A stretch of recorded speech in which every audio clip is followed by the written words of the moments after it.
I try to have it be more very very femme, very girls kind of content, especially with native women. So I'm very very passionate about that. So yeah. Right on. Thanks, Riah. Oh. How about you, Derek? Yeah. So my name is Derek from Top Derek Mountain. Where you can find me on Twitch and YouTube, TikTok, and every other bit of other social media that's out there as a platform.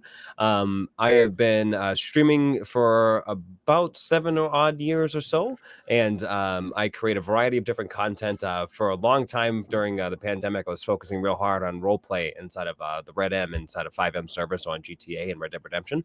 But my main focus is bringing that back to that variety love that is on my stream. So we play everything from first-person shooters all the way to RPGs. I've been stuck so hard on Baldur's Gate because the game is absolutely amazing, and I have been playing the heck out of Mortal Kombat 1, and it has been so much fun. That is a little about myself. Of course, I am a Massachusetts native praying Indian that dwells from Massachusetts itself. It's in the name. And I've been singing on my Native American drum as the lead on the drum for the past 5 years or so. And what I like to do a little bit outside of streaming is that I love to just be the best father that I can be to my kids and to give them as much time as I can as well, because family is super important to me. So if I'm not on stream, I'm usually out there being jumped on at 7 a.m. by my three littles or my grandson, who recently just became a grandfather at the age of 30. Oh wow! And now I'm about to be a grandson. Yeah, right. I'm about to be a grandfather again. So it's super exciting. So family's been really, really important for me as of late. So it's been busy. That's awesome. And I suppose I'll just a little bit about myself, right? So I'm an enrolled citizen of the Cheyenne River Sioux tribe, where I live and work from the Cheyenne River Indian Reservation in north central South Dakota. I too am a father, 4 brats. No, just kidding. They're angels. They're awesome. My oldest daughter Veda, my oldest son Aiden, my next oldest is Alexander Wayne, and my baby is Regina, who may or may not be crashing through that door a couple times during the stream. She is a hazard and a handful. I'm the executive director of Native Governance Center. Obviously, we're hosting Sovereignty Sidequest. This is one of just a little bit of background for those viewing maybe for the first time. This is our foray into the gaming world. I'm an avid gamer. I'm ancient in gaming terms. I'm 45 years old, right? But I've been gaming my entire life. The very first gaming system I had was an Intellivision. I don't know if anyone's ever heard of that. It had like the keypad handle way back in the day. And so I have such an amazing team at Native Governance Center that the organization runs so well. I get to play video games as a part of my job. And I mean, I don't know many other I don't know many other nonprofit executive directors out there that have that same luxury as me. But when you have a great team, they come up with great ideas like this, and we execute. And our hope today is just to engage with you both a little bit about our work, sovereignty, your work, your passions in life, so that folks can get to know Indigenous people are part of society in all different levels. And so I'm going to shut up because I'm doing a lot of talking now. And I want to make sure that we get the game up and running. So while we're doing that, I'm going to switch over the scene to the gaming stream. Folks on the team, let me know if this looks still good. I have us as 3 little boxes on the top of the screen. Fall Guys in the middle. Riah, I didn't see you join us. Did you get my invite? I'm trying to. Oh, accept mess join with request. that. You did a join request. Let's see. I accepted. Oh. There you are. Okay. Now we're good. Well, oh my God, Riah. I know. I wasn't expecting the Viking. That's fantastic. I love the beard. It's the beard. No, that's fantastic. That is so amazing. Good. All right. Absolutely. So let's load up the first game. I hope it looks like by your guys' avatars, you are Fall Guys experts. I am not, and so this should be fun. Yeah, unless the experts is a real long stretch of a word that is dangerously inaccurate. If anything, I think that I've gotten 1 to 2 wins on Fall Guys, and I've been robbed every other time. So, right and prepare for minimal rage. We do squads, right? We play squads. That's what we're trying to do.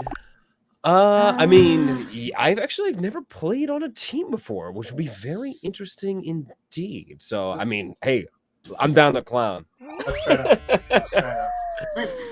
Let's do this. We're literally This is falling. pretty Skoden. Oh. So I'll start off with like just this hard hitting question, and since it's the very first thing, kind of wanted to know in you all's experience what when you hear the word sovereignty, right? Like not a lot of people understand that. I think we as indigenous people have a really cool perspective on it, but I'm just curious, like, what does the word sovereignty inspire you to tell the audience? Like, what about it?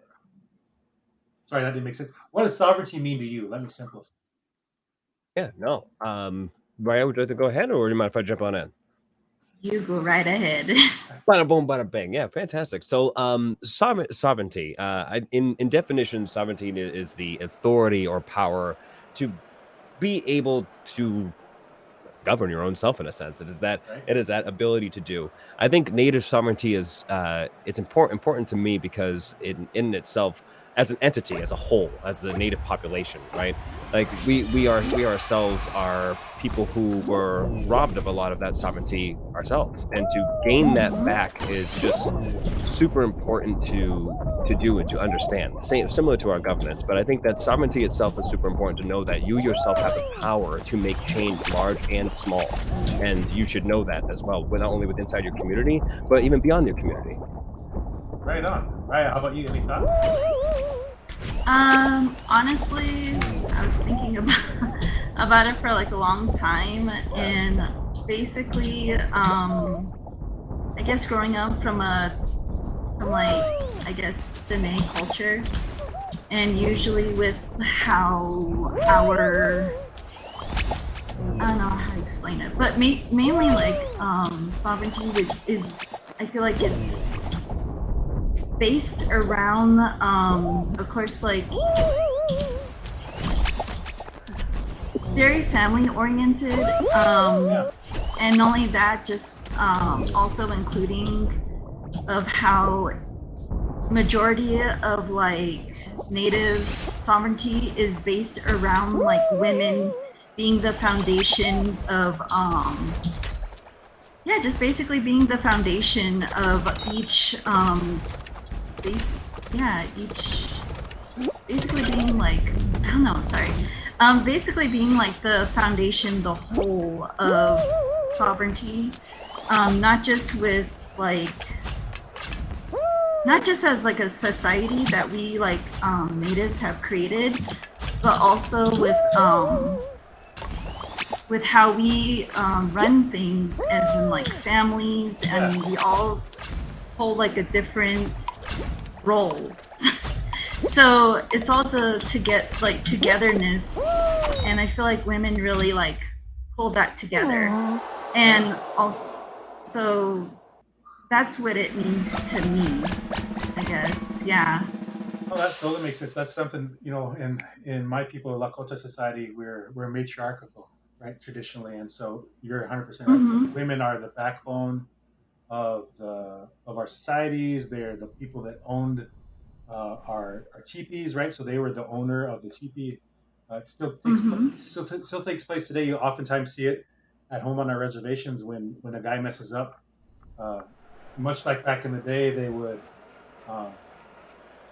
the woman could have the man leave. Same here. That's why that garbage sack full of clothes oftentimes sitting on the front step when the man messes up. So yeah, we were sorry, as it should be. And as we're talking, we were eliminated from that last round, so we're gonna fire up the next thing. I know. Thanks. This is loaded. Let's see. I'm not gonna equip the Moogle cap.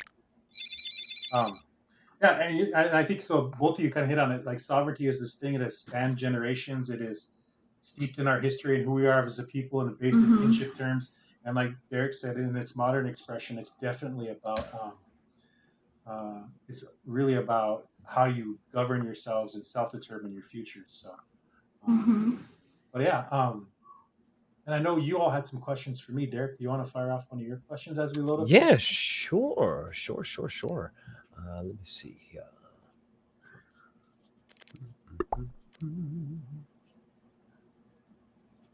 Just pulling up my email. Give me 1 second. Yeah. And I got a request to turn down the game music or game volume, so I'm going to try that a little bit here. Could always be worse. It could have said turn me down. Hey, no way. I'm loud as hell. The rage hasn't hit yet. The rage hasn't hit yet, so we're good. We're good. So kind of piggybacking off of sovereignty, you know, I think that's one thing to know, that, you know, sovereignty in its essence is your authority. You know, you have authority inside of your which also, did we supposed to back out to the main screen, or Yeah, back and then ready up. Yep. okay, hold on. Before I even go ahead and put my question out there, I'm still in the game watching these guys. Like, hey, this is great. I love watching you win. Hold on 1 second. I totally bailed. Skippy. All right. Gotta remember, it's like, you know, it's like Fortnite. Oh yeah. So understanding that sovereignty itself is the authority to govern, right? I think that one thing about sovereignty, and very similar to governance, I think depending on where you come from, how connected you are to your tribe, not only culturally, spiritually, and physically, but it sometimes it's, you know, intimidating to try to govern yourself without taking the necessary steps forward to doing it. And taking those steps forward can be a very scary journey for a lot of people, especially when, you know, education might not be there, or the tools might not necessarily be there as well. So I just want to just throw the first question out there, and I think that, Wayne, you're going to be able to reflect a lot of that to us, but, you know, our testimonials, I think, will also be able to help uplift this question with our answers. My first question would be to you, both of you guys, is what are some ways that either I or you or others that might be want to become involved in the community? What is one ways that we can help improve our governance and sovereignty? In the essence, like, what's the first step that we can take to help our community? That's a great question. I have some initial thoughts, Riah, unless you're chomping at the bit. You can go right ahead.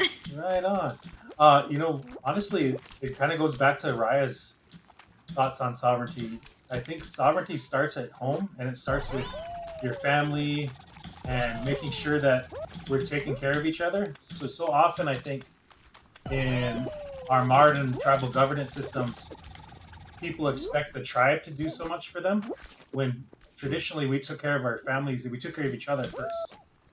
And so I think a return to our traditional ways that includes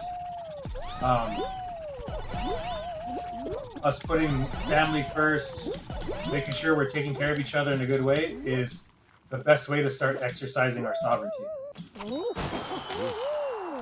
I think also it's a great thing to provide healing to those who might not be able to get that type of understanding on a greater level. You know, talking to your community, talking ways to not only just in your community, but also to your family, to your elders.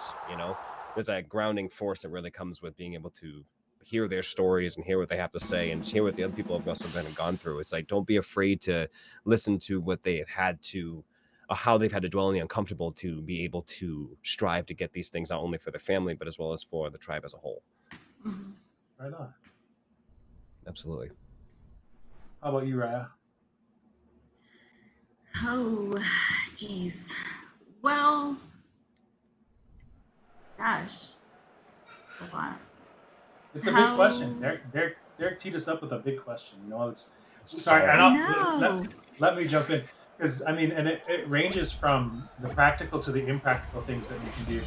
Like, honestly, a lot of making sure that we're exercising sovereignty in our community is living up to our responsibilities to each other, right? I think one of the things that we've seen so often is people nowadays talk about your rights and don't recognize your responsibility. And so, I mean, that's everything from, like I said, taking care of your family to, I mean, showing up at the polls and voting, or, you know, giving of your time freely so that you can help folks out. So I think that's some other ideas that pop in my brain. Oh, okay. How about you? How can you help the community get involved?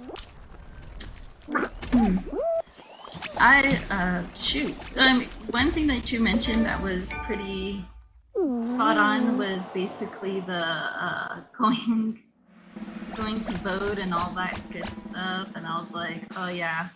But the thing is that what I was thinking was,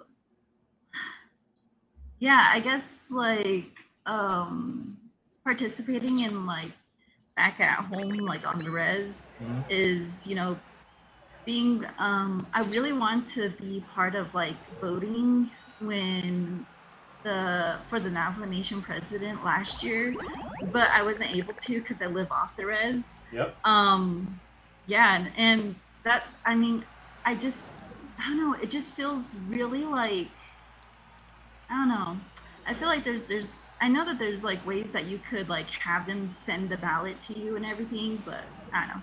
But anyways, but Mm. yeah, there's, I don't know, it's a whole thing.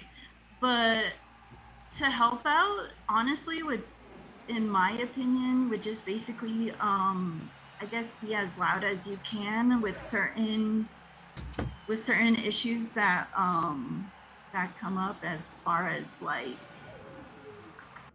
I guess, advocating, if you, especially you have like a big platform. I mean, I see a bunch of influencers or just actors,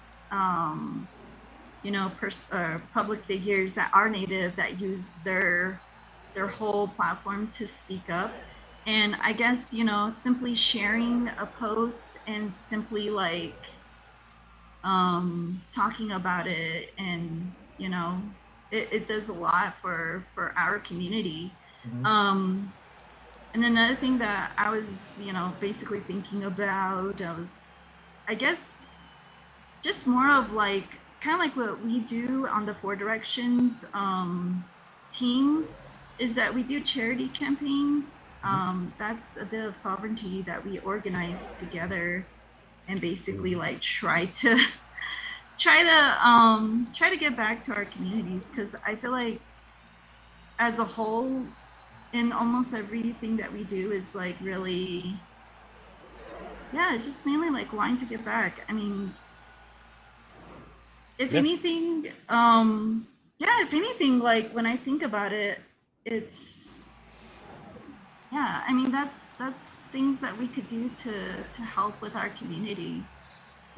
I think Yeah. to attest to what you're definitely saying too, because like you said, the four directions. The one thing that I think that is very special about our team is the fact that that is our way of celebrating our authority, is through creating Yeah. change by spreading words to be able to raise up voices that maybe not have been heard or need to be heard, or bring up problems or Uh-huh. situations that are left in the dark because they're on the res. You know what I mean? Like there's a lot of things I know that native.gov that they talk about, that bring it to light. I mean, all the different people that you've worked with Mm-hmm. from from mid America and Native America. I mean, it's just it's just amazing to see the type of changes you got ahead and done. But the thing is, to attest to both of what we do and what you guys do, is that, and to let everybody know who's watching, is that if you're trying to implement something into your community, albeit that be culturally, spiritually, physically, or financially, or anything else that are setting up programs, you do not have to move big.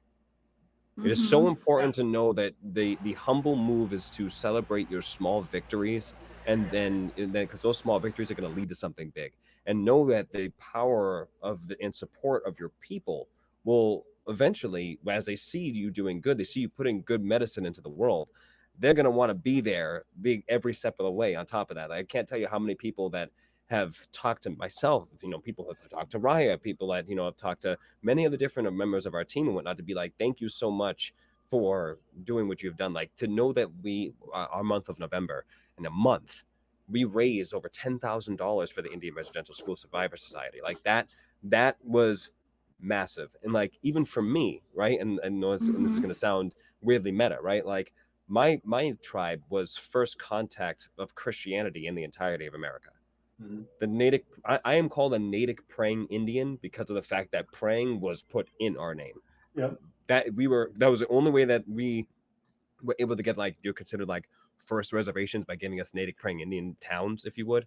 And the first Bible was introduced to my people, and then the first Bible printed in America was in Algonquin language, and like that is the cusp of it. To know that I could sit here hundreds of years later and be able to give back to something that was affected by the larger thing, which is the church, and how that have affected many of the people, that was monumentous to me. That was like really big, full circle. But it took me getting to talk to certain people, then eventually, from talking to people, being able to talk about the things that they were talking about, understand what they were talking about, educate myself on these charities, why they're important, why it's important to us. And through every single one of those things, I was able to join the Four Directions team. and then we raised $10,000. That's the big victory. That's it. But it took 1,000 little things to go ahead and get there. So if you're trying to implement anything with inside your community, I would recommend just exercising a bit of patience with yourself, because I can guarantee you, no matter what you're working towards and what you're trying to implement for the betterance of your tribe, for its sovereignty, for its governance and its structure, just be patient with yourself, because you're gonna get there. Right on. Absolutely. Yeah. I love that. And I don't know if for you all, my game locked up. Are you all still stuck on the loading screen? No, I went back to the lobby because I died miserably. All right, I'm gonna have to close out. I'll rejoin you in a second. I have us Yeah. on the scene where it's just us three talking. So I want to kick a question to you both while I'm trying to fix my game. Is how can people support Indigenous creators? That's a good question. There is 1,000 ways to support a creator. Like Riah was saying, a repost, sharing out things like that. That in itself is big, because the thing is, though, is that it's something that we're even fighting now, is exposure. Exposure is just one of those things where people don't know that there are Indigenous content creators out there beyond the sphere of what is in movies and television shows. And even then, we're still getting recognized for that now. We're being acknowledged in that space, and that's big. For content creators, I think that it's sometimes beyond the scope of just sharing things. It's also understanding that person behind that camera, who's their tribe, who's their person, respecting their boundaries. But beyond that, maybe if you're curious about things, finding ways to approach this person respectfully to be able to get that information from. I think that supporting us is one way, acknowledging who we are and what we do, and then beyond that as well, just supporting how we do it. And that's something that's just very hard. I mean, as I was saying, we for example, we have a campaign going on. We're starting up for Twitch, talking about just not being seen, right?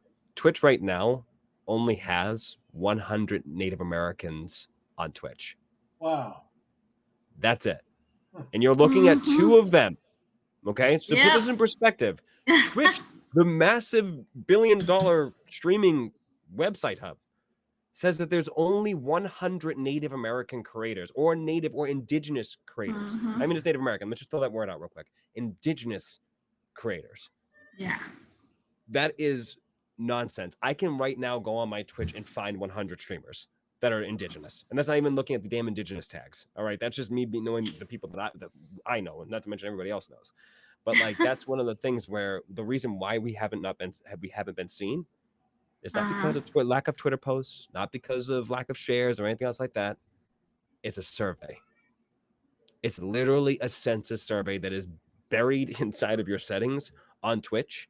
You have to go into there and then physically do the survey. And then you have to make sure that when you fill out your ethnicities that you have to have either American, Alaskan Native, or something of that sort. Because we're not even sure, realistically, we're still getting feedback if Hawaiian Natives considers being Hawaiian is considered Indigenous, and if Alaskan Natives considered Indigenous, not to mention the people over in Canada who have a completely different survey.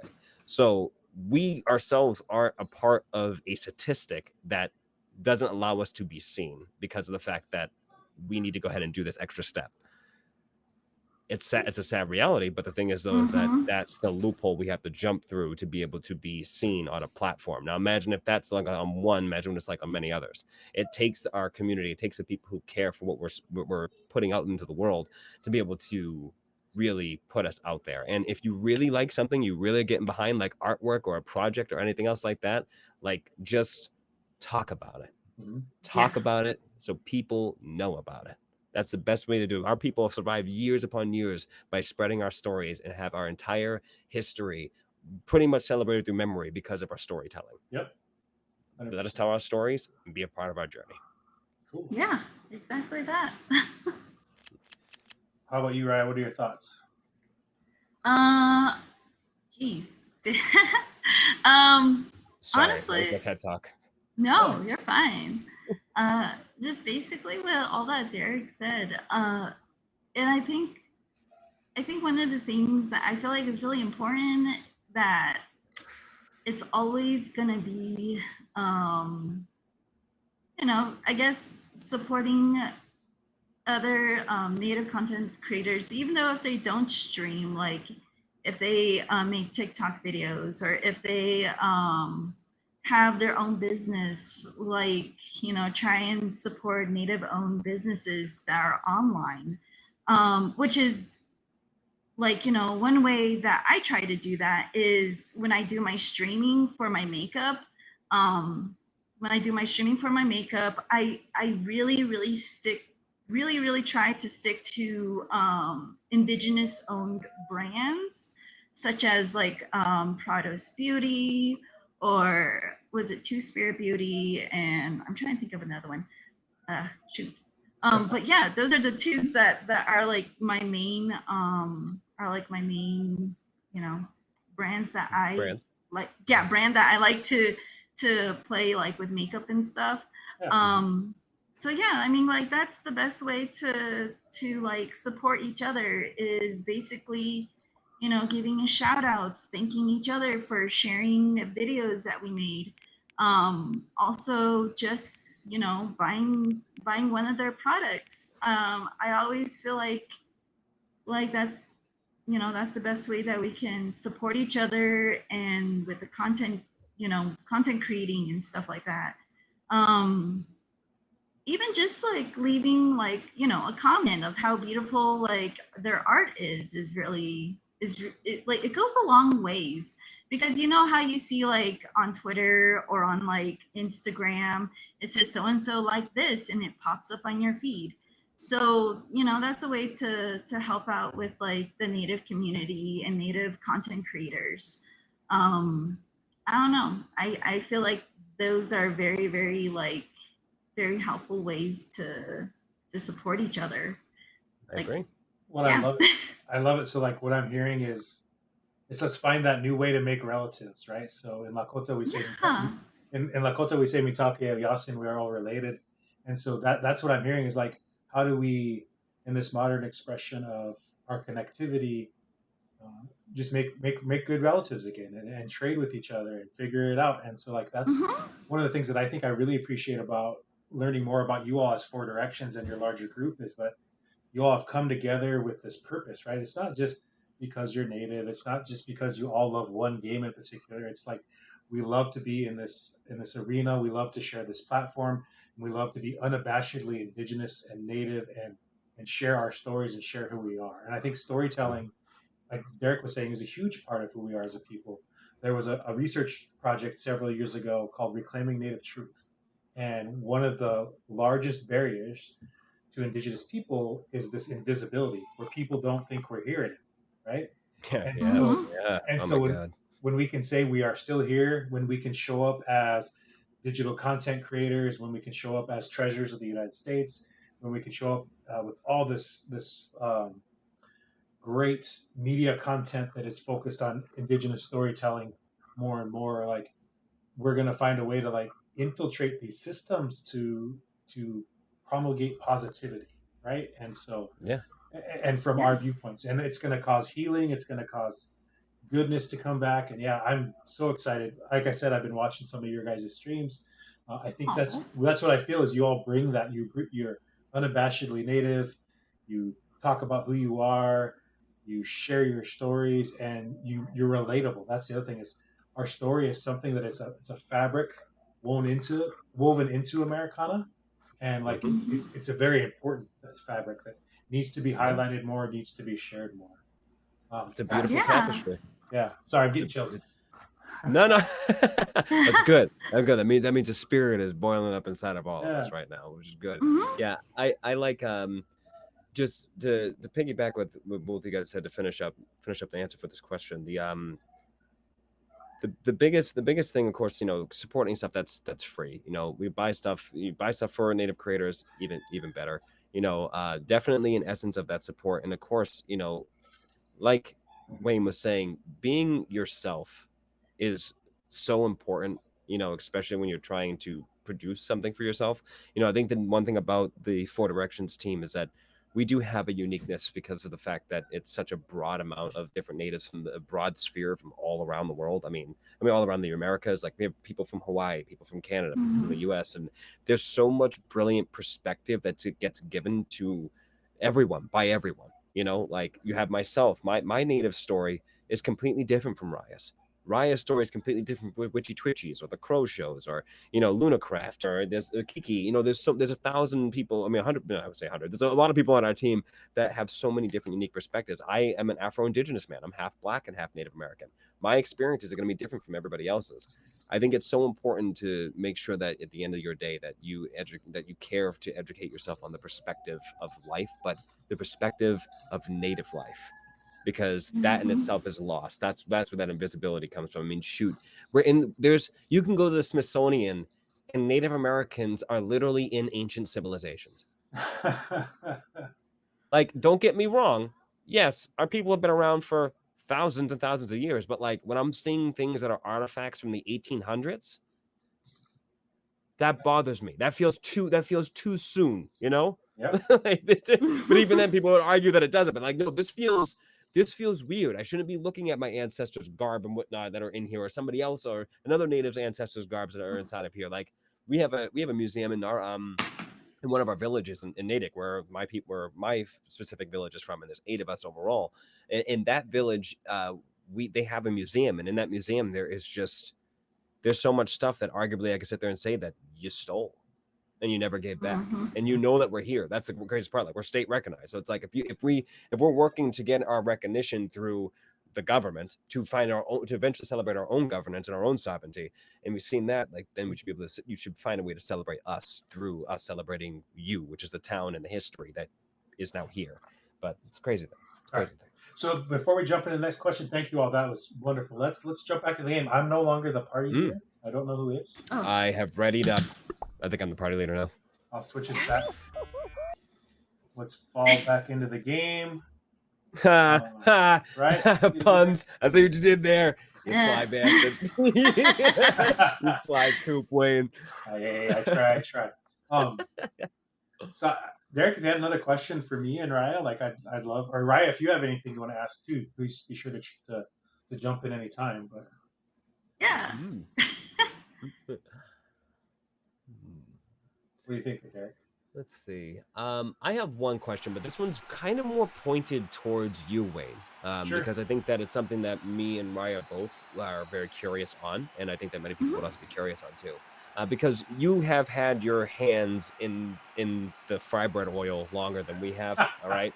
So what I wanted to ask you was that what are some common hurdles that you have had to run into while helping others establish certain things inside of their community or beyond their community when it comes to the governance itself? It could be as simple or as large as you would like to go ahead and elaborate on it. I'm just very curious.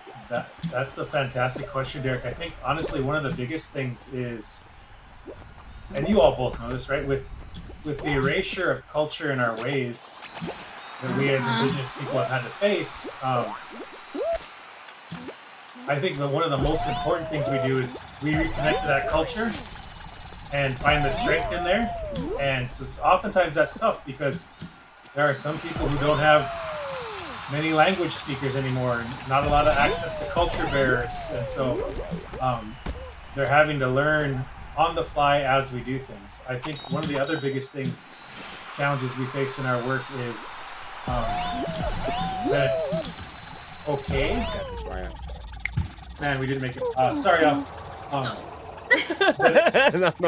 and especially this is one of the things I'm learning from my friends that didn't grow up on the reservation like me, right? Like I'm learning more and more when you're disconnected from home, what that can do to you. Like I, for one, was like similar to what Riah was talking about having a vote for the president but being off the res, she wasn't able to go ahead and do it. Yeah, when you're disconnected from your place and your people, it's really hard to get recalibrated. And so that's one of the things. When I started the job at Native Government Center, I moved to Minnesota, left Minnesota, I moved back home now, and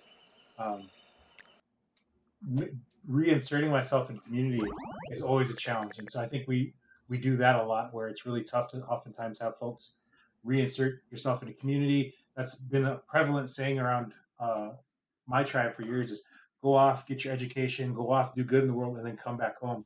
And coming back home is oftentimes so tough because we come back into being mucked and mired in the standard approach of governance. And so, yeah, I think those are the most challenging things. And then, you know, people say there's a lack of resource in Indian country. I disagree with that. I think we are wealthy in so many different ways that aren't monetary, but Mm-hmm. we also have money. Like, I kid you not, every time a kids traveling basketball team needs to raise funds to go somewhere, one of those big square things pop up, people buy squares, and kids get to go where they want to go. Um, and so it's one of those things where the understanding that our community is wealthy and we give in different ways is oftentimes a hurdle you have to overcome in doing the work that we do. And real quick commercial for those of you watching on Instagram, um, please fire in questions to the chat. I got Native Governance Center team members. If you want to ask a question, like I'm seeing, looks like 33 people have joined the stream so far, so there should be some good questions coming in there. Those are my thoughts. Those are my initial thoughts, I guess. Yeah. Well, no, thank you for answering the question. Because I mean, it definitely helps. I mean, on the essence of perspective, just seeing it's not refreshing, but it's humanizing that there's others who have had issues with getting that startup or like getting the comfortability or the opportunity to be able to celebrate their governance or authority, be able to put in what their input is, to their output. Is there any commonalities that come in like the work that you do that is like kind of like the is a very common hurdle? Just because like I myself, I sing on my drum, I do the music and everything else. I celebrate my culture. I know my people's story, but like there's not so much that I do beyond that scope other than what I can go ahead and produce for others. But beyond that scope, I'm very curious in like what would be the first step to maybe someone who's like a smaller tribe compared to someone who's a larger, nation. What's one common step that is the thing that usually people jump for first to celebrate their governance and sovereignty, maybe like a program or something. Yeah, well, I think honestly, when you talked about the commonality amongst the tribes that we've worked with, or my greater experience across Indian country, right? The value based approach that so many of our people come from, right? We're all grounded in our indigenous value systems, uh, and it's really cool. My understanding of them is growing every time I have a new interaction with someone from a different Native nation. But they're so similar in themes. It's about being generous. It's about being brave. It's about being honest. It's those same through lines through a lot of our communities, a lot of our Native nations are what made us prosper and be able to be resilient up and through to today. And I think when we are at our best, we are taking from our culture and our tradition in the past, and we are living that today, right? Don't get me wrong.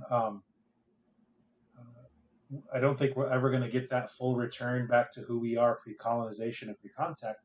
But all of that good, all of that strength, that indigenous wisdom that sets with us in our DNA that we share with the land that all these folks occupy, like that is a benefit not only to us but to the world. And so, though that knowledge, that strength, that resiliency are some of the common traits that I see in a lot of the work we do across India. It's good.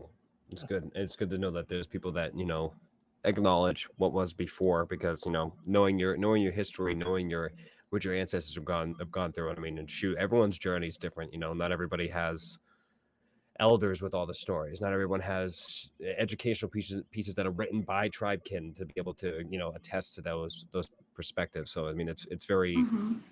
it's very good to know and to also to support others that that journey is different for everybody. Um, but do your best to continue to ask questions. I think that's the one thing that I always sit there and always harp on. Talk to your elders, talk to your tribe. Talk to tribal council, or if you're not going to talk to tribal council, sit down and listen at tribal council. As you can just be able to be a part of what is the bigger structure of things. Because even the smallest thing like talking to somebody, it can be an open door or a bridge built for you to walk that journey to get to where you need to get to. Mm-hmm. 100%. Well, cool. I don't know. Are you like we're just falling? We're just it's I just know. congested falling. It's just we're stuck in the void. Wow. It's just waiting for one more squad for us to kick. You know, guys, listen. I've now realized that this is how the squads work. Is that all three of us have to complete? All right. I'm taking no loss as an excuse.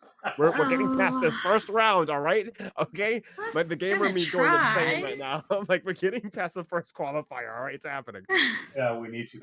That was going to be my suggestion. Is maybe go to the solo queue, and then we can compete against each. We can compete against each other and have a little friendly, Oh yeah, yeah. Oh yeah, let's do friendly that. rivalry. Well, yeah. You know what? I'm gonna go ahead and back out because I'm not sure if it's stuck, and we'll go ahead and switch this up. Let's go ahead and jump into some solos. Yeah.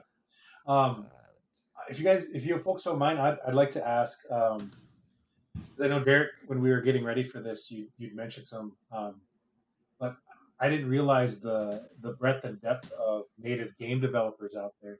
And I know that was something that you were really talking passionately about the other day. Do you mind sharing with everybody here, like who are some of your favorite native game developers and the games they have that are out there?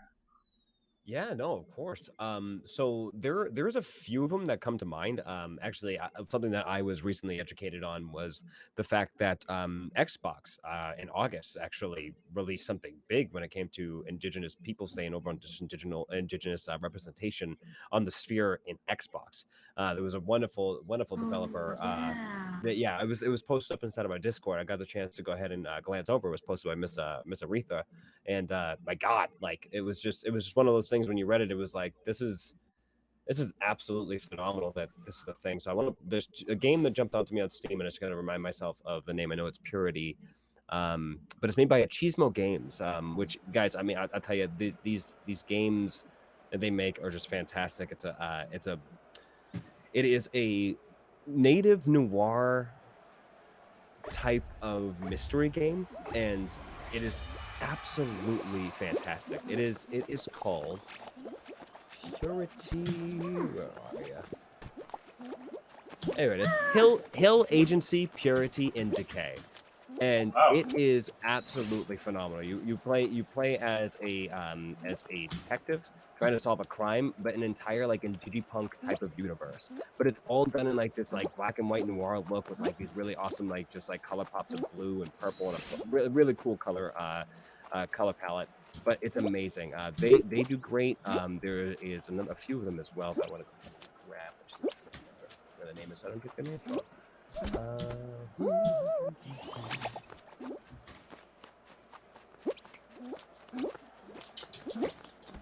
Oh, sorry. I'm struggling on the spinning things. I don't know how you all are doing. Trying to play it safe. Yeah, I'll tell you. You know what? I'm gonna find it in just a second because I realized I'm like I said I was gonna qualify and I haven't qualified yet and I'm falling. Come on! You can do it. You can do it. That was the wrong way. That was not the right way. That was not the right way. But yeah, so when it comes to just like to native game creators, native game studios, like there are many of them out there, and even those, there's many of those that not only create spheres on the gaming aspect of things, is also in the TTRPG sphere. For those that might be familiar, there is a wonderful TTRPG game. It's all indigenous backed and indigenous made, called Coyote and Crow, which we actually have the wonderful chance to actually do a campaign with them, which is going to be great. We've been in touch with them for a while now, just getting all our chickens in order with the game. But we're talking about a retelling of a story of the entirety of America. Imagine if colonization never happened. Oh wow! Imagine a Native America that is purely based off of our influence on the Canadian, all the Americas soil. It is so cool in how they do it, and the way that they where the story takes place, I believe, in the year is 2217. So imagine like future tech, like cyberpunk Native America, during that year, and they have this wonderful gift of the spirit called the Andanati that is inside of them. So like you can have like a wonderful spiritual connection to like the bear or the owl or the spider or anything else like that, and utilize its powers to be able to assist you in all your problems or whatever. You can have your spirit of the spider help you be able to hack a computer or something else like that. It's just really cool stuff. they got going on. And I swear to God, if I don't make this jump in 2 more seconds, I'm gonna lose my goddamn indigenous mind. Come on, come on! Oh! There we go. Oh my gosh, I died. I'm spectating you now. All right, I fell. Derek. What? You're almost there. Right, you got this. You got this, right? We're in there. My God, my God. All right, now I can get back to looking at this. Jesus. Oh my goodness. I'm horrible. You're gonna get there. Oh, what? Oh my gosh. I just.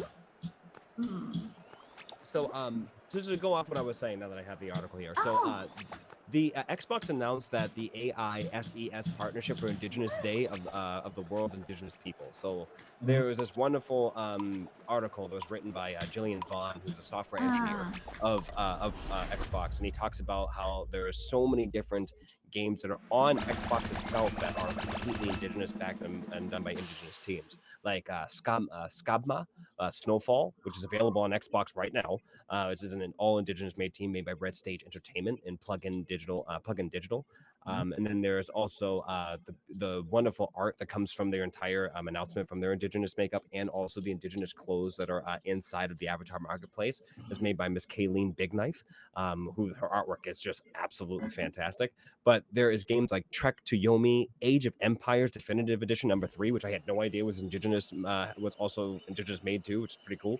There's also Yuragangi, as well as Spirit Lake as well. And all those are games you can find on the Xbox. And those are native game studios. So when we talk about the sense of we are everywhere, we are everywhere. It's just that these things are the one thing that they don't go ahead and lead with when they are, announcing these games, that there's a native-led team. But the thing is, though, is that if more Native Americans are talking about these wonderful game studios, oh my God! We're all eliminated. And when they're talking about these native game studios that are so goddamn awesome and the great concept that they can go ahead and create, if more people would talk about that, you see this more often. But I think it's awesome that there is a great spirit and a corner for game developers, native game developers, but beyond that, the scope of native game content creators. I think more native content creators need to hear about this stuff, because this type of representation inside the gaming sphere is super important. And then, that also is great for other game developers when they try to, write native stories. Maybe they'll care to, look at these and be like, oh, these guys did their research, and, maybe they're part of this tribe or whatever, so they got accurate stories and whatnot too, to give them what needs to be done. No, nobody qualified. Huzzah! Those rhinos had it out for everyone. They worked us all. Jesus. Yeah, work indeed. I feel like I just got off in 9 to 9 on the corner.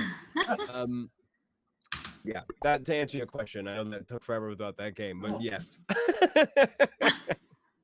That's good. And then I have a follow-up a little bit, kind of to Riah, to some of your passion around content creating. So, like, we did our research, right? And you talked about your makeup tutorials. I understand you do some cosplay. Yeah. How do you see other Native people showing up in those spaces? And can you talk about the importance that comes from Indigenous representation and like that in those two different spheres? Shoot. So yeah, actually Derek is also does cosplay too. Oh, right on. Indeed. Yeah. Yeah, we got a lot of cosplayers. We're artisans, we're native. It's one of I don't know, like it's, if anything, I always like seeing other native cosplayers in the cosplaying space, because you can see like the artistic side of them, and oh my gosh, or like just even or just like, I don't know how to explain it, but like you see like how good they are with makeup, and of course like how they have gotten so used to like sewing, or some cosplayers are actually like that I've seen actually know how to like make dresses, but then they also know how to like make I guess regalias, or even like making ribbon skirts, or 3-tier skirts and stuff. And I was like, oh my gosh, that's so cool. Like, where'd you learn how to do this? So like, well, my mom taught me how to make, taught me how to make this skirt. And it's like, oh, okay, so you're using your skills that you learned from your mom and applying it to your cosplay. That's so cool. And one thing that I was thinking about was like, you know, like there's a bunch of there's just a bunch of skills that natives have that we like really do implement into like our into cosplaying, as you know, like we can use beading for, you know, adding that to like, you know, one of your costumes. Or like one thing that I was thinking of was my mom. She's actually she does a bunch of silversmith work. And one of the things that I thought was pretty cool was that it was just an idea. I was like, because you know, I wanted to do a Mandalorian cosplay, and I was talking about it with my mom, and I was like, Mom, do you think you can make me like, you know, some silver you know, armor for my cosplay? I know. And she was like, that's gonna be really expensive. I was like, I know, but I just thought I'd ask. And then she was just like, that's a really good idea. And then I was like, yeah. So you know, it's really fun because, again, I don't know, like I like honestly, like for my family, I come from like basically a whole family that has like a lot of artistic view, with like drawings and everything like that. And you can see that with like, you know, some of the team members that I have on 4D, that you can see how artsy they are and how like creative. And it's like, oh wow, you freaking made that? They're like, heck yeah. And it's like, oh my gosh, you are so talented. And one of the crazy things that is so cool about our team, and like, you know, just basically everything that we do is all in-house products. Like our creativity is basically all like thrown together, like the 4D like a mushy brain that we put together of like of our ideas. And it's like, oh, we need someone to do this, we need someone to do that. We have everybody that is able to do certain, you know, certain jobs. And that's what I really like about our team. And then like, you know, and then you learn like, you know, different skills from other people. Like I learned a lot from one of my team members, Judy, and also like was it Zoe, that one of my team members, Zoe. She was very creative with her clay arts and stuff that she makes her earrings. She also does a bit of cosplay too, which is so cute.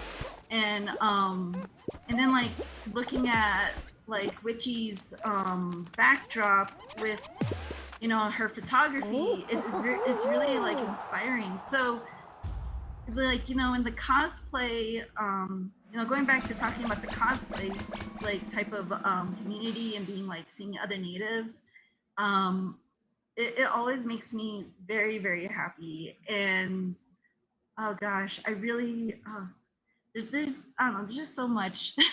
I mean, I know that here in Denver they actually have like indigenous what is it called? Indigenous it's like an art con, right? Yeah. And I really want to go, and I'm not sure if they have like any cosplay stuff, but I don't know. It's such a whole thing that I was so interested in wanting to go, but I couldn't because I was working. But overall, all of that just really gets me like so happy.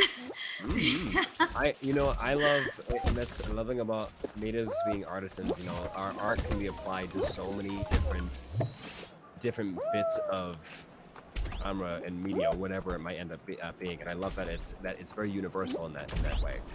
My favorite part about cosplaying and being indigenous is I love watching people put the indigenous twist on cosplay. Yes. There was this wonderful cosplayer I found who did a gajinka, which, if those who are unfamiliar with a gajinka is when you humanize a otherwise, you know, not human creature. So like people would take Pokemon, for example. I watched somebody do a Charizard, but what they did was they were themselves a Latino or indigenous person or a Mexican indigenous, and what they did is they did Aztec, and they did like the whole like giant like feather deal with a giant headdress and whatnot, but like with Charizard's face, and it was just so cool to watch this dude flaunt a bit of himself while also being able to flaunt that bit of geekiness and that they strive for, and it was just so oh my god. Yeah, yeah. It was just see? so cool. It was just so cool, man. It was great. I just But I see love you that. call there. Yeah. Oh. Come on, board. Go down. Don't make me go back. You're gonna make me go back over there. Thank you, sir. Thank you. Oh my god! I'm so horrible at this game. I'm a huge Star Wars nerd, Riah, and so when you started speaking Silver Smith Mandalorian outfit, like that would be my dream cosplay.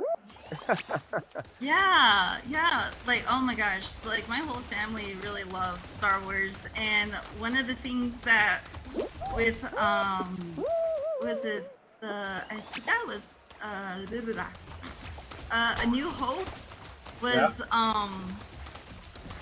was translated into the Nebazad and Navajo language, and it was like the coolest thing ever. And just like sitting there with my grandpa, my chainman, it was so fun. Just like sitting there watching Star Wars with him. Bless his soul, because it was so, I don't know. I guess just sharing.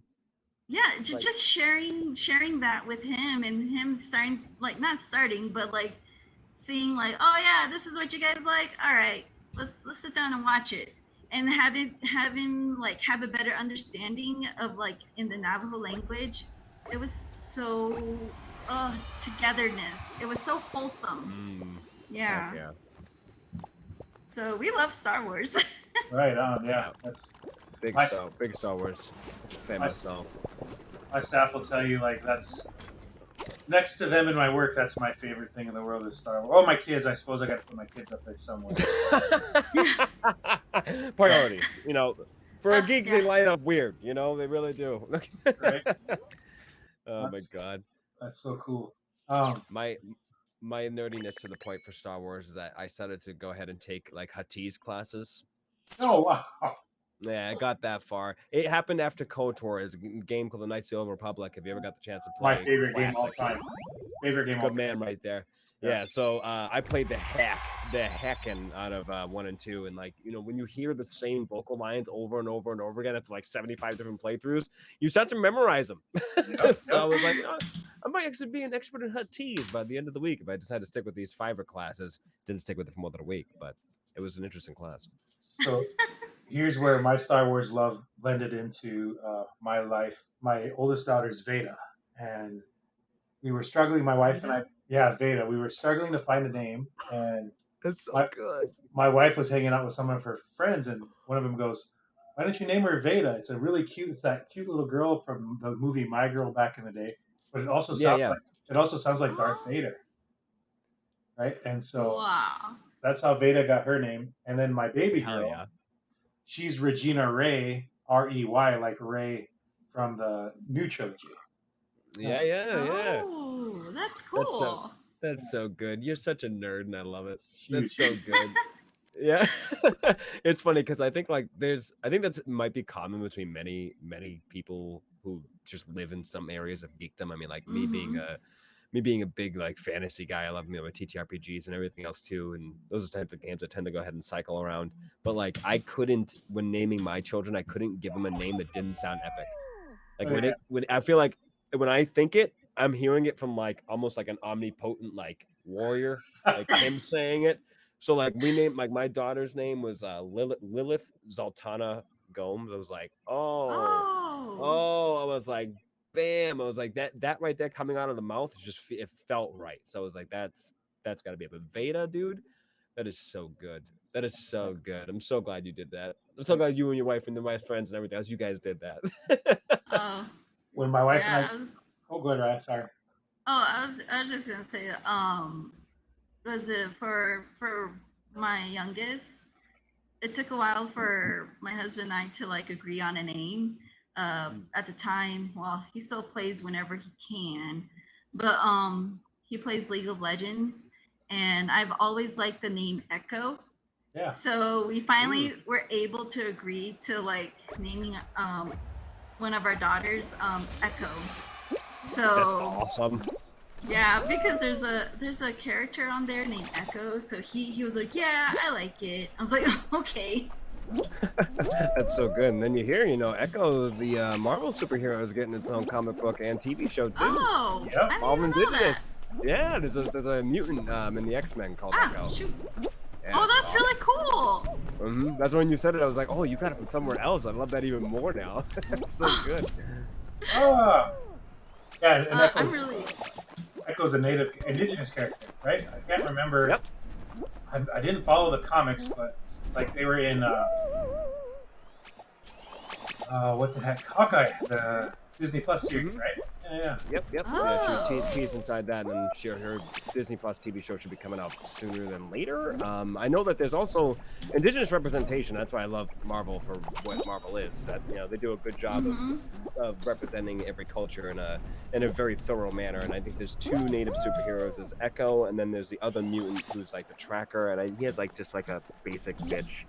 It's like you could definitely tell when you hear his name. He's like, oh, that's a native guy. Like I can't remember his name, but he's like. Well, I know there's a native comic book character called Warpath. Yeah, there it is. That's his Oh. name, Warpath.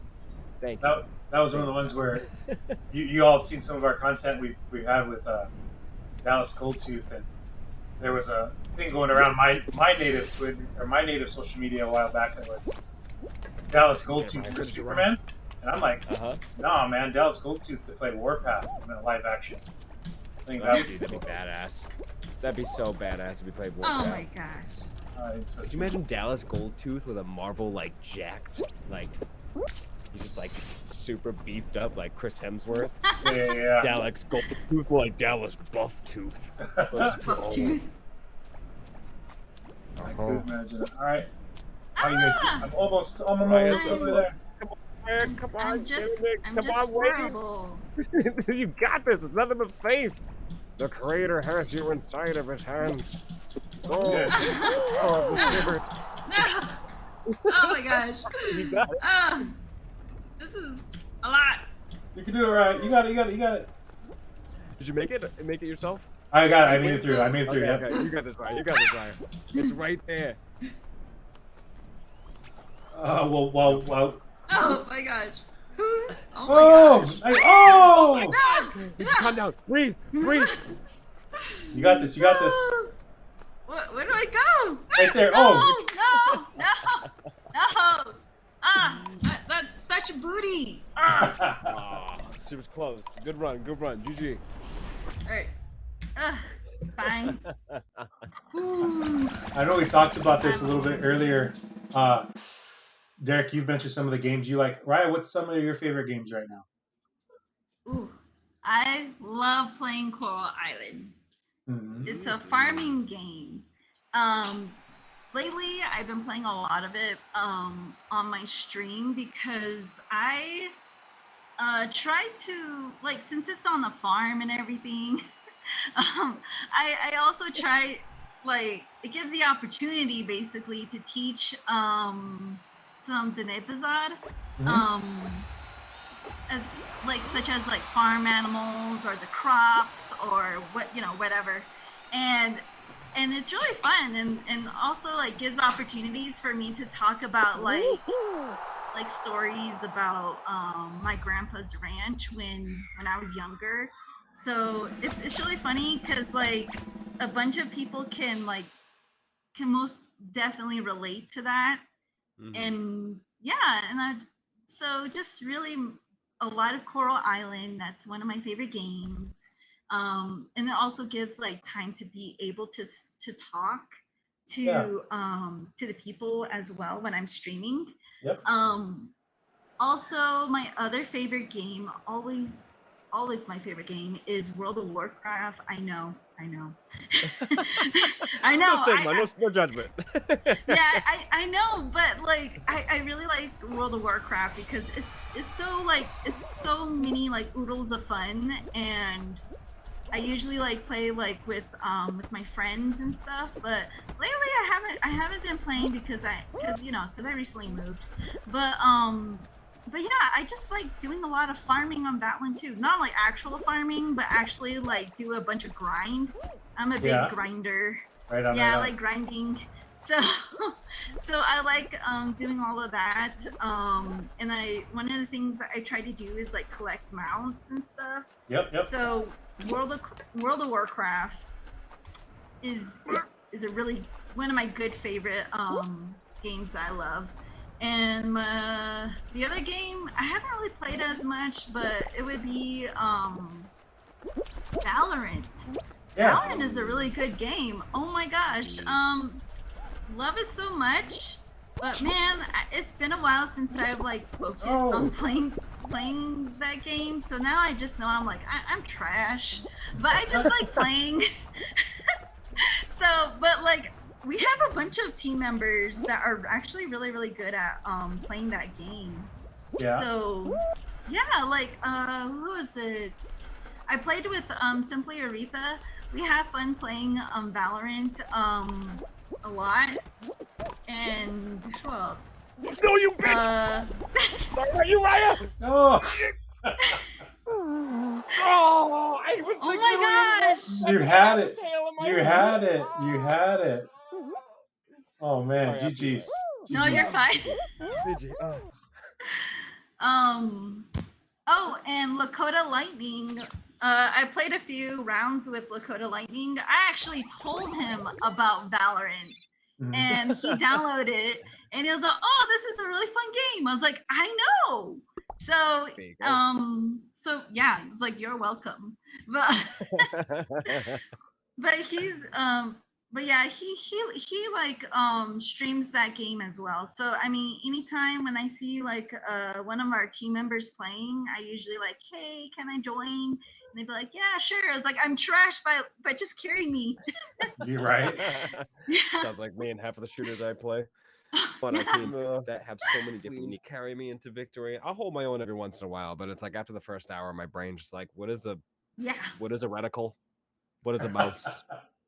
There's all this anything anymore. Yeah, but yeah, those are a few of my games that I like. How about you? Yeah, me? Really? So I'm Apex Legends is my go-to game. There's something about that game where I can pick it up anytime and I'm decent, right? Like I can go a couple 3 weeks not playing and I can keep my KD above 1. Recently I downloaded Starfield and Baldur's Gate, and I've been playing Starfield quite a bit, which is fun. But let me know if you all have experienced this. So I haven't played deeply in an RPG like that since I got married. And so now, like, trying to form a relationship in the game, is that cheating? You would ask that. You would ask that after I've definitely have had sex with every person in Baldur's Gate. To the point where I'm pretty sure that I had sex with the bear last week. So, oh my gosh! I mean, does that mean I'm into bestiality? No, it's not crossing the lines here. All right, I'll make this abundantly clear. No, no, it is not. All right, it is your character. Okay, good deal. You're fine. You're fine. Don't define it weird. All right, gonna start a controversy on the internet that doesn't need to go out and go into it. Are you cheating? 86 Baldur's Gate in every RPG that's made after the time of 2007, practically. Right. Yeah. Every choose your own adventure, every Bethesda game, every Mass Effect, the whole 9 yards. So those are my those are some of my favorite games now. My all-time favorite game is Knights of the Old Republic, like Derek was talking about earlier. Like, I just thought that was I sunk so many hours into that on my Xbox, and then when I got a PC, I downloaded the PC versions and then bought the mods. So like, I don't know if you guys know this, Knights of the Old Republic 2 was like almost unfinished. Yeah. When they published it. Unfinished. And on the PC you can get all that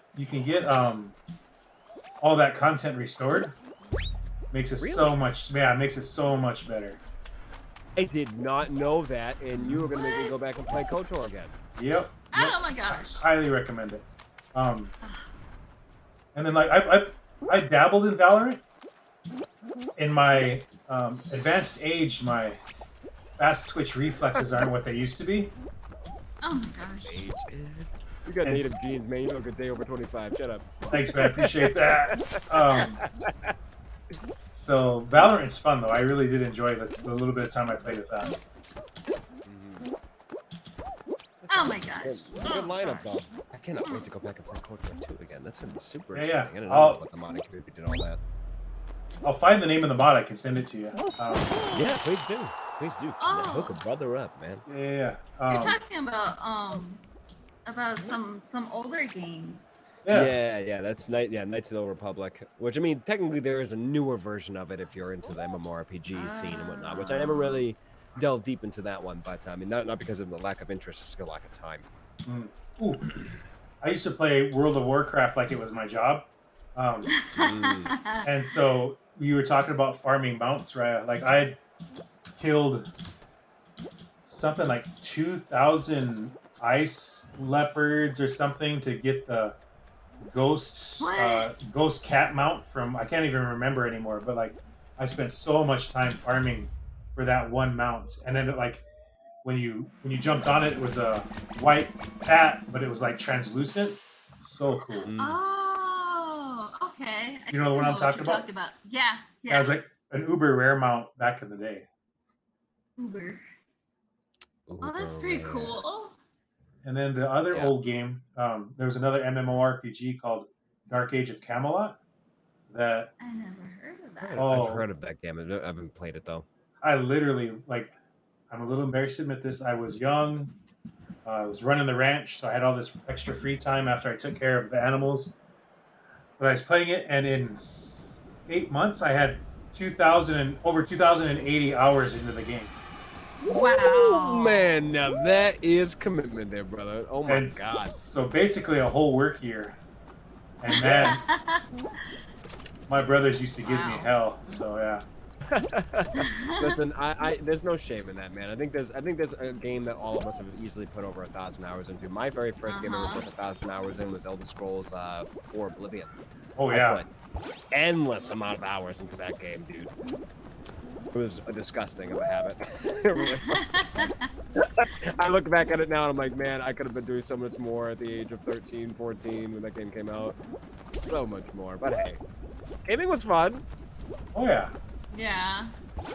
I sweated the hell out of those games. Yeah, like I didn't really like have much. I don't know how to explain it, but like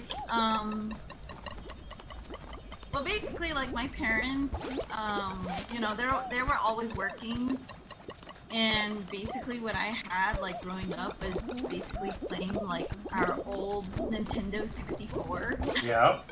And my favorite game that me and my siblings spent hours playing all the time and actually have friends come over and play was Conker's Bad Fur Day. Oh, that game's hilarious. I know. I streamed it before. I'm gonna plan to streaming it again. Oh my god, it's so hilarious. But me and my siblings, we love playing it when we were younger, and playing like, you know, How old on Conker's Bad Fur Day? I'm just curious. How old we were? Okay, so I don't know, probably like shoot. I don't know. I was probably like in 5th grade playing. Yeah. But we would I know, like, yeah, and then like I had like my little sister, she was really young, like probably in 2nd grade or something. But like, you know, my parents weren't able to like get us you know, the PlayStation or the Xbox when it came out and all that kind of stuff.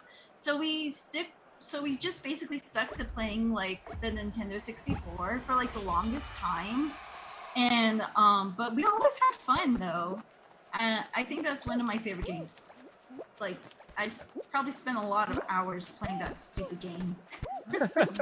I just think of the Big Mighty Pooh. I am Yeah. the Big Mighty Pooh, and I am going to shit and you.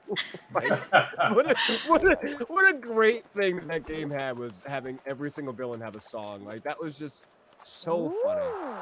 Yeah. Oh my gosh, it was crazy, so crazy. I probably wouldn't let any of my kids play. No joke. Right? Yeah, no. I think there's a lot of games that were questionable back then that people probably shouldn't play. I remember. I think my first game on the that ever gave me like nightmares was 007. It was the first time GoldenEye, that is, on the GoldenEye. N64. Yep. My brothers turned on the cheat codes and put on big head mode. And it was the first time I ever seen something like that as a kid. I remember the next day after that, I had a nightmare that my brother was rolling down the street in a tank in big head mode. But his head was just so disproportionate to his body. It was absolutely terrifying as a child. Oh, and that game gave me nightmares for a long, long time. Love to play it though. Yeah. Good old childhood drama. That's hilarious. Yeah, that's crazy. Oh, I was trying to think. Oh, so actually, when Gears of War came out, Yep. and when that game came out, I was so terrified of like when you had to like cross the berserker on like the train or whatever. Mm-hmm. And we were home by ourselves, me and my siblings, and it was so funny because like my mom and dad went out to go have a date night, and we scared ourselves because we're like, what do we do? and then like that night I had like nightmares about the berserker chasing me. I was like, oh no. That's no good. Yeah. So and Resident Evil. Oh, the first one. Yeah, Resident Evil 1 was terrifying. Resident Evil 2 had its moments too. Anything with Mr. X, man, screw that. Oh my gosh, that one scared the crap out of me. So my cousin got a PlayStation. We went down to I went down to Pierre, South Dakota to take my ACT, and my cousin buys this PlayStation, comes with me, and we stayed up way too late that night before my ACT test, playing Resident Evil. I had nightmares, didn't sleep well. Yeah, did not take that test very well. That's for sure. Aww. That sucks. We got a chance to retake it later, so that was good. There you go. That's Rebuttal. nice. Your subconscious isn't trying to destroy your mind. Yeah. All right, I'm trying to checking out the streams, see if we have any questions. Here's one. What's your all's favorite indigenous representation moment in TV and film right now? I think there's a lot of them out there lately. Y'all have a favorite? Yeah. I think the easy answer is Reservation Dogs. Mm-hmm. For being the most current, and my answer may not be the same as others. I think that the one thing that Reservation Dogs did for me, and I think it did for many other different bits of audience, is that it put the reservation life in a lens that allowed people to be able to consume it in its rawest of states. Like there is subject matters that they hit in that show that have brought me to tears on multiple times, and they touch the native in you. If you're someone who's native, who's been through the experiences of the loss of not spoil too much, but the loss of elders, or the loss of somebody in the res, where you don't have answers or something else like that because it's just tossed to the wayside because maybe it's a bigger thing than just something that's on the res, or it could be many different things. Just the humdrum that is reservation life. Like I don't live on a reservation. I have grown up in some ways fortunate, living my little suburban native life. I didn't get the chance to do that. That's because my people were first contact. We were eradicated, or we're almost eradicated. I'm still here. Yep, but like it was very much it was very empowering to be able to see that through that lens and see how the life on the res is compared to mine, but beyond that, to be able to know and to be able to see their struggles and how they persevere and how they make normal by clinging to the one thing that grounds them, and that is their culture. And it is such a magical piece of media. I would say that for sure for like TVs, movies. Prey, cannot go wrong with Prey. Yep. That was absolutely amazing. And I'm really excited to see the it's an Onondaga tribe. It's a new movie that's coming out with Lily Gladstone and Leonardo DiCaprio. Oh, Killers of the Flower Moon. Thank you. That one looks, and I maybe I don't have that tribe name, but there's a specific tribe that it's about. I'm really curious to learn more about it and to watch that bit of life be reenacted by Scorsese and the rest of those guys. It's gonna be great. But those Osage people. There it is. Yeah. So the Osage people. I'm really excited to see. Those are like the three pieces of media that stand out. And then like for gaming, if you get the chance to play Rainbow Six Siege and you get to play as the character Thunderbird, she's absolutely wonderful and phenomenal. They literally, if I'm correct, it's Shinnecock or Shinnecock natives, and they did all of the research there about the Thunderbird Nation and everything else too, and really did their research. And she's a fantastically fleshed out character, and she's fully voiced by a native character as well. It's one of the first games that ever did like outside of like a AAA studio did their research by going to the res and actually doing it. Oh, awesome! Oh, that's pretty cool. How about you, Riah? Honestly, like Derek says, Res Dogs, it really shows a lot of growing up on the res. Because basically I grew up on the res, on the Navajo Nation res, like forever. Yeah, since I was born. Sorry. I was born on the res, and then like till I got the opportunity to move off the res until like I was 18. And and it's really crazy because the representation in Res Dogs really like it opened like a different perspective, like for like other people, like such as like people who are non-natives, and also like some of my family who are non-native, to be like, oh, okay, that makes sense. I was like, oh, okay, that's pretty cool. And then like they see the like the closeness of like how they are in their own community, and how like you see like I don't know, I don't want to give no spoilers, but like basic I don't want to give no spoilers of like how one generation of people grew up, and then they have their their kids and that whole generation, and how you see that they are like the generational trauma and stuff, but also trying to like figure it out on their own. And then you see like one of the characters, was it Cheese? I love that guy so much. He's awesome. Yeah, I know. And like he's utilizing all the knowledge that he has, utilizing it with the grown men. And like, and I just really loved all of that. And it makes me think of like the times that I have like conversations with my parents, and like helping them like I guess like helping them identify how they're feeling, because usually like, I don't know, I'm just mad. I was like, okay. But like kind of like talking about it a little. And I just really like that, because I mean that's a way of like, I don't know, it's really good representation, because I can relate.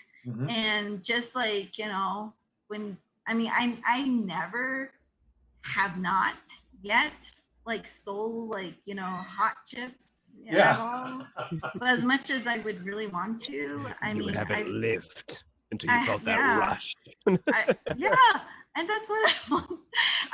Okay, I have a really funny story I have to share. So one time don't incriminate yourself, Brian. It's not worth it.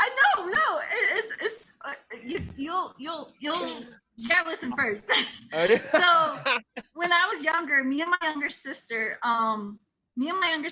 and one of like our neighbors, who's basically like they're related to me, but anyways, I know it's like everyone just all like live like around me, was almost like closely related to me. They're all cousins, right? Yeah. So anyways, So we were just messing around and we went down to the chapter house. It's like a community center. And there was like all these like I guess like what is it? They had like salad kits and stuff, like a salad kit. There's like a bunch of them.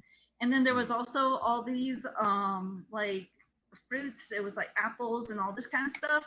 And we thought we were being like a bunch of badasses or like, oh, we should steal this, you know? So we were just like taking a bunch of like salad kits and like all this like fruits, and we just like took them and we took off. And then like my mom was like, where did you guys get that? I was like, I don't know, we just got it. So anyways, so she left to go check the mail. Mhm. She left to go check the mail, and then I guess like on her way back she stopped by the chapter house for something, I don't remember. And then she came back with more of what we like brought back. And she was like, oh yeah, she was like, so you guys got this at the chapter house? And we're like, yeah. And we thought we were in trouble. And then my mom was like, oh, I brought more back, they're giving them away for free. And we're like, and there it goes. yeah. And we're like, oh, okay. And then like my friend or my cousin who lived across the street from us, and like I went over to her house. I was like, oh, do you know that they're actually for free? They're just giving them out. And then she was like, oh, okay. I don't know. I thought we stole them. I thought we were just being spontaneous. Yeah. I was like, I don't know. They're for free. There's So so I many thought it was, layers. I know, it was so stupid. And then like my mom, and I told my mom, I was like, oh, well, we took them and we thought we were stealing them. And my mom was like, why in the heck would you want to steal like food that is for free? I was like, Right. I don't know. Sorry. That's Like, a great story. yeah, it was so It was like- stupid. It was like Robin Hood stealing from Robin Hood, though, which is the best part. It's like, you know, it's like they were giving it away anyway. It's like, yes, we're the good Samaritans stealing from the good Samaritans. Yeah, I mean, I don't know. I mean, it was just there. I don't know. It was so ridiculous. That's great. It was dumb. That It was is- dumb. That's awesome. That is great. I just want to remind folks watching on Instagram and my Facebook page, if you have questions, go ahead and throw them in the chat. One of the ones that we did have pop up, people are curious, what are some of your favorite social media trends right now? Oh, Oh, favorite social media trends.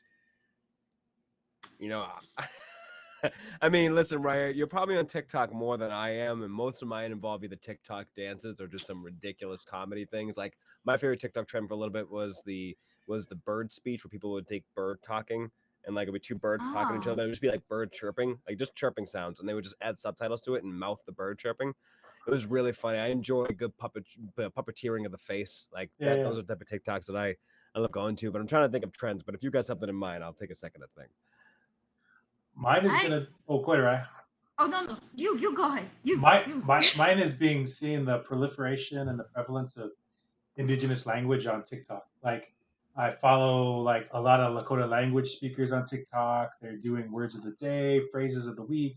I follow the Mandan Hidatsa Rikara language department has their own TikTok where they are sharing MHA language quite a bit, and so I love seeing the language revitalization and then the transformations in when folks go from their normal Western garb to traditional regalia. Like some of those are so cool, and how Yeah, folks they are doing it. So Oh. those are like some of my favorite indigenous trends. I think some of the other overall trends are. Have you seen the one with "I trust my wife"? And it's a guy sitting in a chair, Oh. and he puts a cup on his head, and his wife has a belt, and like she's Oh yeah, I've seen those. my wife's trying to talk me into doing that. So that might You be surely should. that might be Oh, my yeah. next TikTok post. Remember, content before reason. Yeah. Because that always works out. Always. Yeah. No, Yeah. one of my favorite trends in the Native community, and I think this is very niche because singing on a Native drum, right? Like there's definitely some certain things that only a Native drummer is going to understand, right? One of them is my favorite is auntie eyes. So like I think we're all used to the glare that comes from an auntie. when you're doing something, right? And Yeah. Riah, go ahead, give me the auntie eyes. You just saw yeah. Because I can't do it. It has to come from you. So if you had just seen your niece or nephew doing some spry ass shit, what are the eyes you giving them? I don't know. I can't do it. So like the ones I'm used to is the wide ones. It's the big. So when you're on the drum and you're drumming, right? You're the lady singers who are doing nothing but lifting the spirit of the drum up, right? They're on what I call the hawk's vision. They can see everything. They have the eyes on the dancers, they have the eyes on the drum and everything else too, and they're just as keeping you on beat as the rest of the drum is, right? If I'm drumming and I am one beat off, or let's say I miss an auto beat coming or an accent beat, or let's say it's just somebody I point to them to say that they're going to have the lead and they do the lead and their voice cracks or something else like that, right? My aunties, all of them in a line, will all have those eyes. Just you done like you done did it, and it's just I watched it happen in real time with another drum, and then many other drums started doing it, and I was like, that is the best. I'm so glad that it's not just a me thing in my tribe because that is amazing. And I think the other, of course, is there's a lot of great dance trends that are out there. One of my personal favorite, and this kind of more is like not so much the native community, more of the African or the Afro community. There's this wonderful dance called the Jubi Slide, where it literally I call it the New Age Moonwalk because they're doing the moonwalk but sideways. But because they're doing it sideways, all the force between every single one of their steps makes it look like they are gliding, and it is the coolest looking illusion in dancing I've seen in a very, very long time. But if you get the chance to check it out, the Jubi Slide, you won't be disappointed. Oh, I think I've seen that. I haven't. I'll have to check it out. Yeah, absolutely. But yeah, I can't think of any other trends. I think that I'm the middle age. I'm 30 years old, like middle-aged man. So they're like, I just turn on TikTok or whatever is in front of me is in front of me. You kids and your wild social medias, yeah. I can't think of any trends because honestly, I've just been so busy with work. Yeah. Oh, adult life. Yeah, just being an adult. That's a trend. That's a trend itself, right? Yeah, yeah, it is. trend. Yeah, I can't really think of anything. Yeah. Back. All right. Oh, I think not on TikTok, but like I've been seeing it on Facebook. What was that guy's name? The one that plays on Kings and Queens. I don't know. Gosh, you guys don't. Okay, so on my Facebook feed is that guy that from Kings and Queens, and he's like this or whatever, and it says when you get done with a ceremony, and she says your singing is so najoniful, like it's so beautiful, and then like I'm like you just have to see it. If it, yeah, it's beautifully Navajo right there. Yeah, for sure. That was speaking of which, that was the very first word that you ever taught me. By the way, it was Nijon. If I'm going to say Nijon, which is like good vibes. Which one? What you just said, beautiful, but that first part is it Nijon? Nijon? I'm not sure. Was that from Witchy? No, it was a Navajo word. You use it all the time. It's like good vibes, good medicine, your energy. Hajon? Hajo, there it is. There it is. Yes, I was Hajo, like, yeah. It was the first. It was Walking the first Beauty. Yep, exactly. It was the first one you ever heard, and it's funny because in my tribe we have one other one called "Stay in the Light." It's very kind of similar to that, which I like. I was like, oh, cool, there's native comparisons.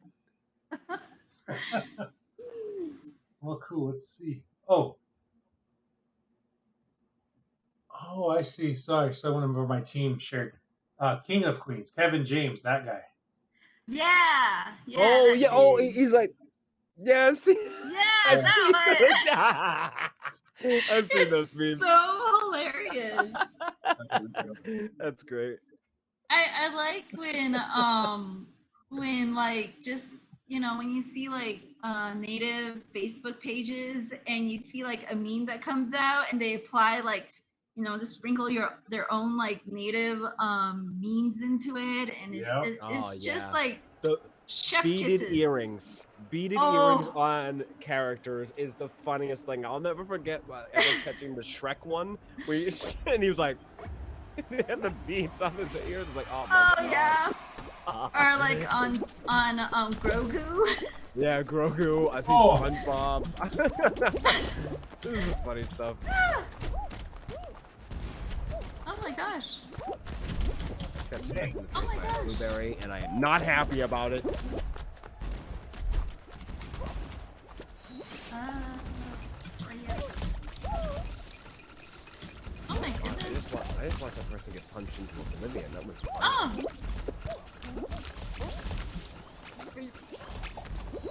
Ah! I got punched. Hey, that's what I wanted to get punched, and I didn't. I was hoping for it. I was really hoping that fish would rise up through the air. So I know Oh my goodness. I got another question for y'all. Tell me a little bit more about Four Directions. Like I was noticing sometimes y'all do group streams. Like tell me how y'all choose your content you do as a group. I mean, usually, like let's say we're talking like charities and whatnot. Sometimes we'll have larger conversations between the entirety of the stream team. Recently, we had a wonderful opportunity for the Last Christmas Project to go ahead and do a charity with them, which has been great. They're a fantastic charity to go ahead and work for. We've done charity work with NOD as well as Indian Residential School Survivor Society. Which is an acronym which is too big for me to go ahead and try to even say right now. But when it comes to the content that we create, a lot of that is around our mission statement, which is that to raise up any and all different voices that are in Indigenous communities or outside of Indigenous communities, albeit that be LGBTQ or Afro-Indigenous or Indigenous overall, and to help raise those voices and hopefully be able to spread the good message around them as well. So when it comes to our content, our strategy is about making the most fun out of the event and doing our best to celebrate the message that we're trying to go ahead and push out by sharing things, being a part of people's streams, doing special events. Like I think that one of our favorite things that we've gone ahead and done is just the sense of community that we had for like our first month of being a team. It's like we got the chance to really get to know each other and everything else too, and people create different relationships around that. And then like a lot of our teamwork aspects too is like you find the people that you love to go ahead and be around too, and you really resonate with, and you just have to create some beautiful things from. So I think our workflow really is consistently changing because there's so much talent that is on our team that offers so many different avenues, but all get pushed to that same, as I think Riah said earlier, mushy brain that we all are part of. And it really works. You just congeal nicely. Beet grapes, not bananas. That's a banana. That's a banana. Yeah! Oh! That is indeed a banana.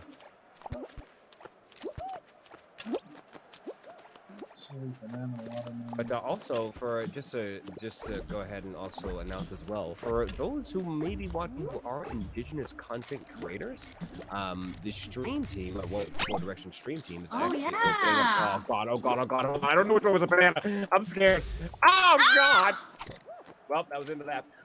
But our wonderful team, the Four Direction stream team, just announced that we are actually getting ready to open up our applications again. So that way, if there's anybody who is a content creator on the Twitch sphere or any other sphere period who wants to go ahead and jump on into a wonderful team of content creators who care to curate not only our journey as a whole, but the journey of you as an individual, as a native Indigenous individual, please go ahead and find our website or find our Twitter account. We just announced it on there. You can find the link there. And if that's something you guys want to go ahead and pursue, we'd love to go ahead and see if you want to come on down, powwow with us.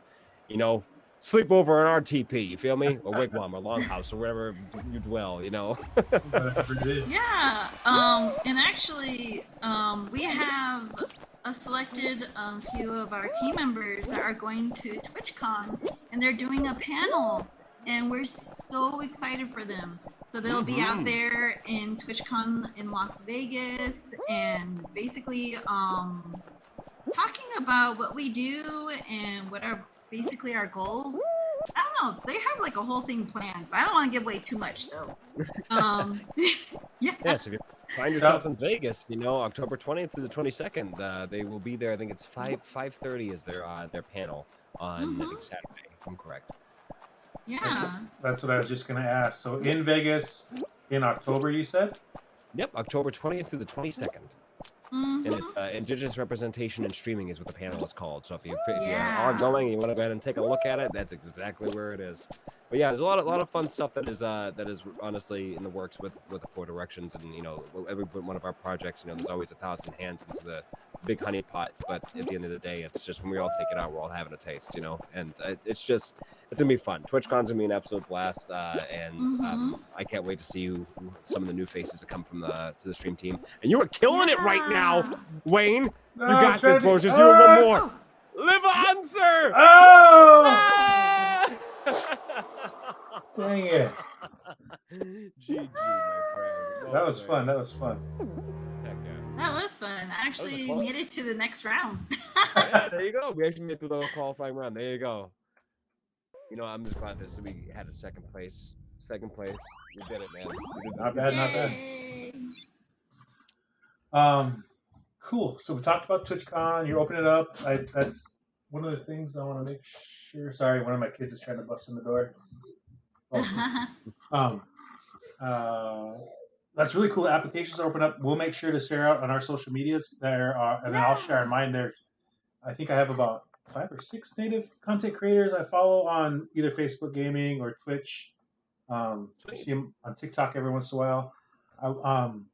When you think about y'all's platform, what would be like the dream charity to do, or like would there be a dream other content creator to create content with? That's 2 separate questions. So what's your dream charity? What's your dream content creator to create with, besides me, of course? Yeah, no, of course, yeah. This is right off the bucket list there, Wayne. Are you kidding me? Man, let's see. I mean, a dream charity to be able to do? There's so many good ones out there. I mean, there is one of the ones I would really like to go ahead and raise a bunch of money for, because I would like to see a lot of change in the nation for what they have had to go through for years, and it's going to hit closer to home for you, Riah, is the Dene people have been struggling hard with the government being able to give them the clean water that they deserve in some parts of the reservation. And one of the things that even that native.gov I know I was reading about was the fact that some of the things they tell you to establish is, is make sure that you always have clean water. Clean water breeds life. That's a very important thing to go ahead and always consider, especially for a Native American person. And understand the Dene people have not only been used because the reservation space is rich in deposits of uranium and many other different things. Everything from uranium mining has tainted white water. Other different things have also made the water unsafe for drinking, and it in itself is a resource that is needed. I would personally love to go ahead and give back to a charity, and I would not know of a name, a specific name, and I could definitely look that up. But a charity that is based off of the Navajo water relief. Like, I would love to be able to go ahead and help out so that there would be clean, irrigated water to parts of the reservation that don't have it. Cool. That's just one dream one. And I mean, yeah, Dallas Goldtooth would be pretty cool to go ahead and work with. I mean, that's one. But I'm not gonna lie, even more so, if I could just chill, if we could just do a big stream hanging out with all the young adults from Reservation Dogs, that'd be awesome. I would love to do a big game. Yeah, that'd be cool. That'd be so sick. How about you, Riah? Basically what Derek said. Derek said? Yeah, honestly, I think one of the people that I would love to do their makeup if I ever get the chance is what was it? Juana? Yeah, sorry. Yeah, because she is so beautiful, and I don't know, I don't really think of myself as a makeup artist, but I love doing makeup, and I do have a lot of fun when I do like my my daughter's makeup for like Halloween, or just like doing makeup, like I don't know, on my sisters. um, and you know, it would just be so nice to collab, or if I could, is just basically would like to do her makeup because she has such beautiful cheekbones, and I don't know, that's one of my dream content that I would want to do. It's like, I don't know, if I could do like a live stream on my Twitch channel and do their makeup, that would be so cool. Or like just even being able to maybe like, you know, do a collab with was it with CC Meadows from Prada's Beauty. Oh yeah. Such an icon, in my opinion. I think she is. I know she is because she's amazing. I think that would be so fun. And of course, like most likely wanting to raise money, of course, for like the water situation back on the Navajo reservation, and also like I would like to like raise money for a dream campaign, charity campaign would be like raising money for the Native LGBTQ plus community. Yep. Because, I mean, honestly, they like, you know, Two Spirit or just like our LGBTQ plus community relatives, like.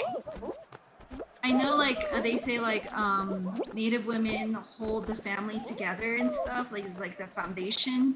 But you know, when there's like, you know, like, you know, usually our relatives who are from that community usually fill that role when there's like no when there's like, you know, when there's the women that are busy with doing something, they would fill in the role of taking care of like the parents. When you get older, they're the ones that fill in the role to, like, you know, to make all of, like, you know, the tortillas, or the, you know, making fry bread, or, you know, cooking for everybody. And I think it's like with women and with the LGBTQ plus community, like our relatives, they're very, very close. Like they're very, very much of like having, I guess, like being able to support like, you know, I don't know how, like being able to provide that family oriented spot, like always, because I don't know, it's, I don't know, they just have, I don't know, just have such a special place in my heart, because I have so many cousins that are you know, gay and lesbian, and I just, I don't know, I just love them so much. Yeah, and I see, you know, I see like some of the things that they struggle with, and you know, and I just, I don't know, yeah, that would be like one of my dream, is just one of my other dream campaigns would be like wanting to raise money for them, as far as like, you know, providing resources, and providing like, you know, money that can go to their like unique programs, and you know, sharing, I don't know, whatever else that they need. But yeah, that's amazing. I think. Can I throw one more weird dream possible? You know, it's one of those things where if I say it out loud, maybe one day it will become true. You know, and I think I've heard of something like this beforehand. You know, I would love to see personally, like, an indigenous summit of mass proportions. Like, I would love to see indigenous people from New Zealand, Maori culture, Polynesian cultures, Hawaiian folk, Native Americans, Canadian First Nations. I would love to see, you know, indigenous people from Mexico, from all around them, Australia, you name it, that have been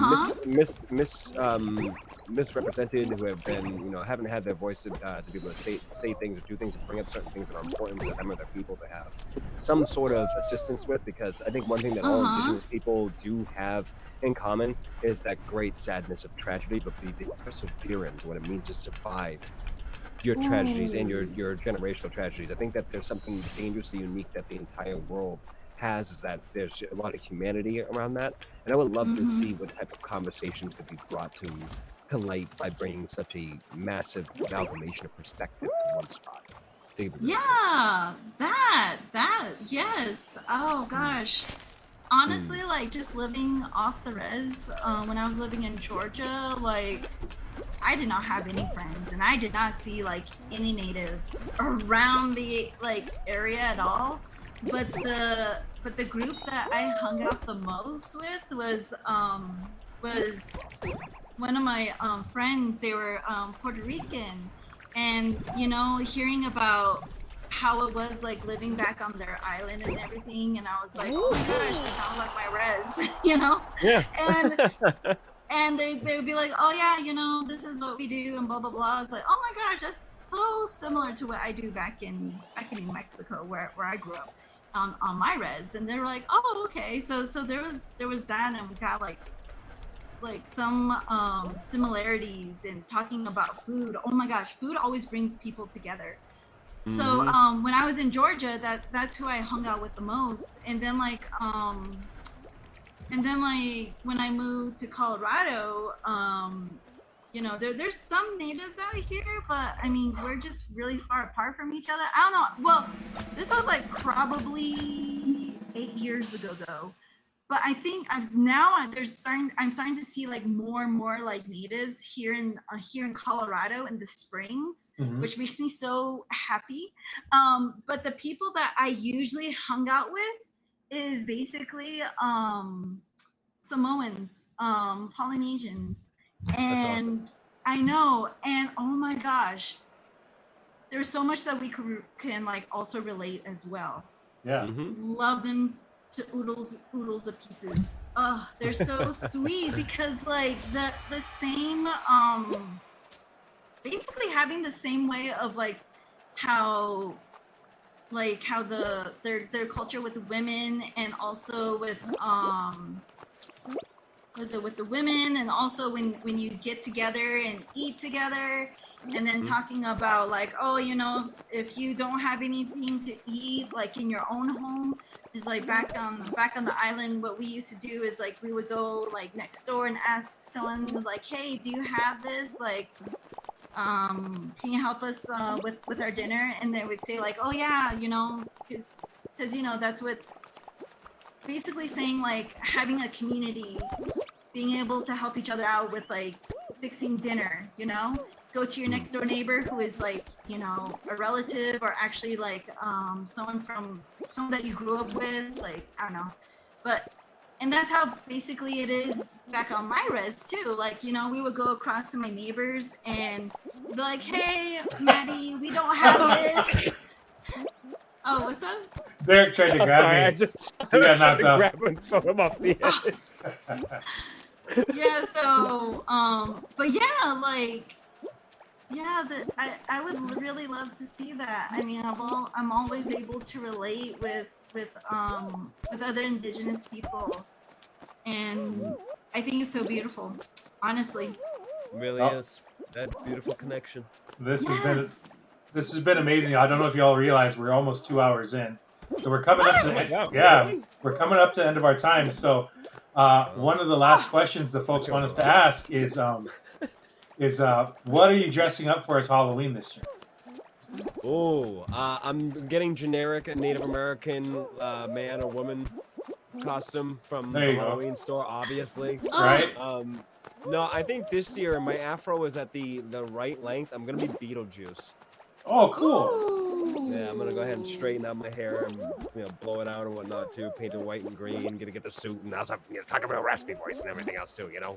Oh yeah, yeah. That definitely would work for you. Yeah. I got big eyes, so I was like, to be nice, I'm gonna look like brown Michael Keaton. Just give him those anti-eyes. Yeah. Oh no! No. Bummer, It was so bummer. close. How about you, Ryan? What are you gonna be for Halloween? I honestly don't know. I know, like, I have not gotten the time to think about it. Last year I was like Joyce Byers from Stranger Things because I was trying to I was trying to basically match with my daughter. She was 11.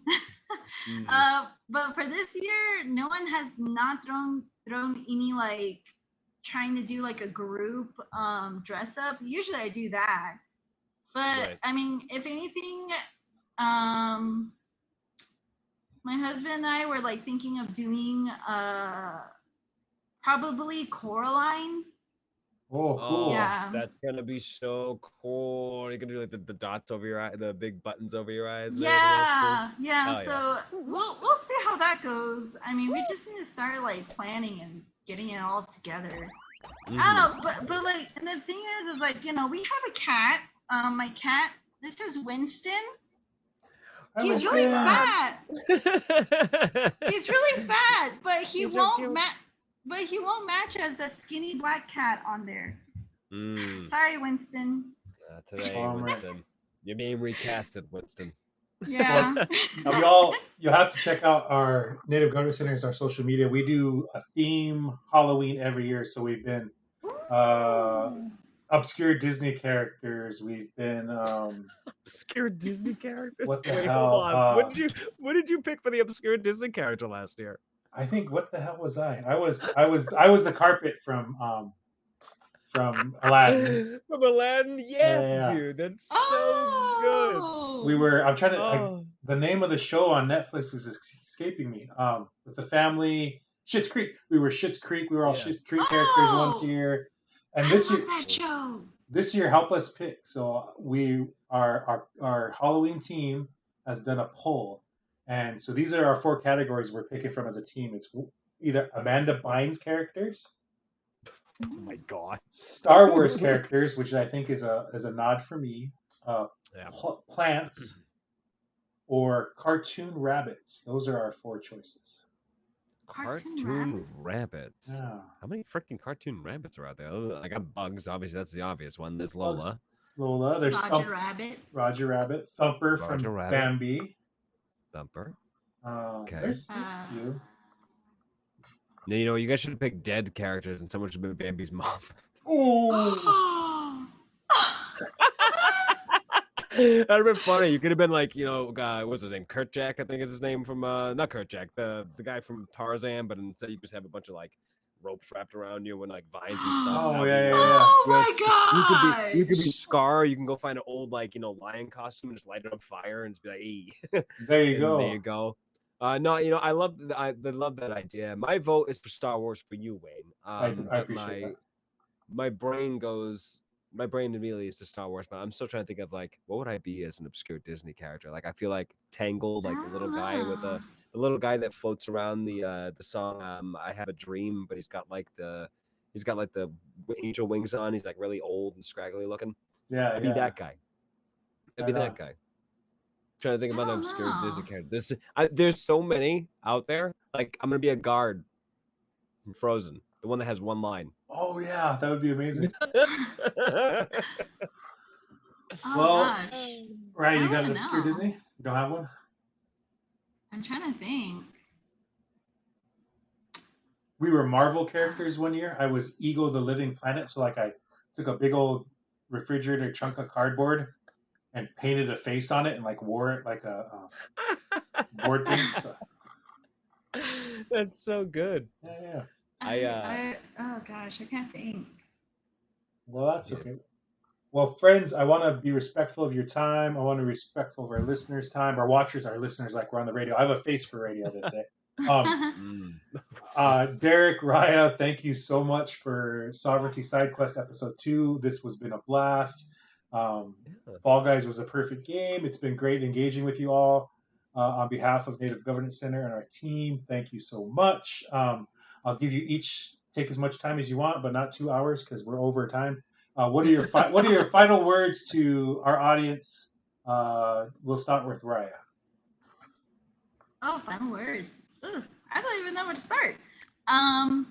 Well, I guess if anything, keep supporting Native content creators, the Native community. Always, if you, yeah, have grateful, are grateful. Have like any, if and you don't need to buy anything from people. You can just do a simple like, a simple share, a repost of anything from content creators, social media. I mean, or just even like, you don't even need to watch my Twitch channel. But like, if you want to be a lurker, go do so. Anybody from the Four Directions stream team, and take care of one another. That's really important. I think overall, overall, just take care of one another. Don't do anything crazy, and yeah. Yeah. How about you, Derek?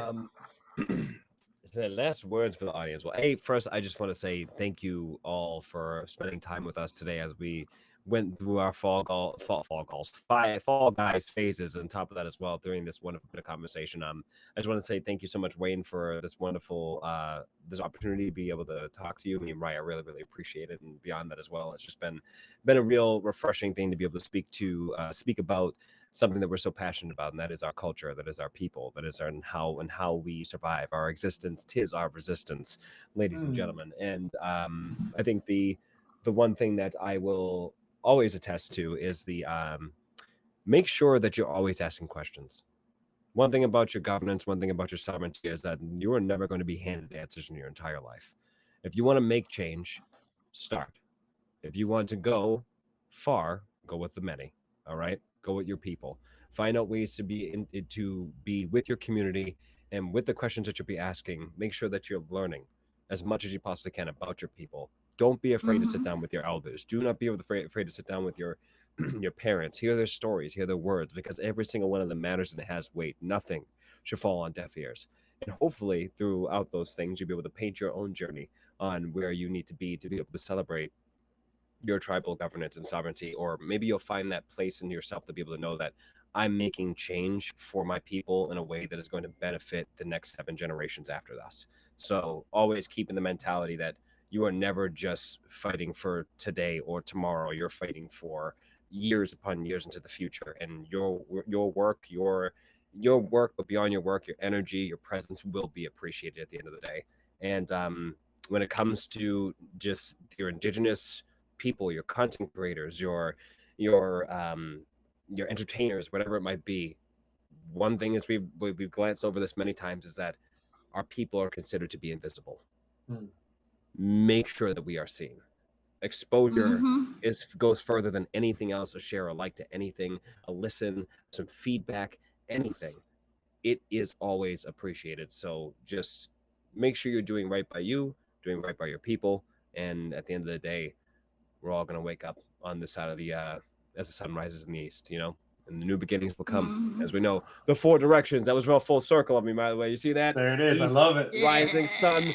Oh my God, how native of me. I love that, Derek. Derek, Riah, thank you so much.